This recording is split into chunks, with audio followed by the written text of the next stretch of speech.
आज यहाँ कनाडा में सुबह से लगी थी बारिश और फिर मुझे वेले बैठे-बैठे याद आया कि मुझे कुकी खाना चाहिए और इसके लिए ना मैं मार्केट की, ना मैं कहीं से बाय करके लेके आई। मैंने सोचा इसको मैं खुद ही घर पे बनाती हूँ और फिर मैंने ये काम शुरू किया। पहले मैंने सोचा कि सारी इकट्ठी बना दूँ, फिर मैंने कहा नहीं ऐसे तो ये ख़राब हो जानी है।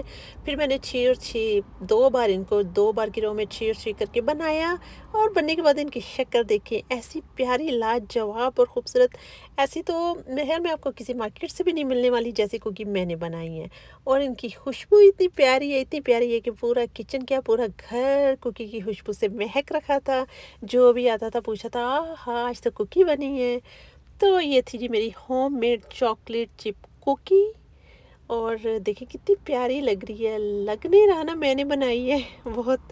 तो ये बहुत और मज़े की थी, बहुत टेस्टी थी और सबसे बड़ी बात ये गरमा-गरम कुकी है। तो इसके खाने का भी अपनी स्वाद है। ये तो मेरा आज का व्लॉग, लाइक कर दें, अपना बहुत सा ख़्याल रखिएगा। मिलेंगे अगली किसी वीडियो में, तब तक के लिए अल्लाह हाफ़िज़।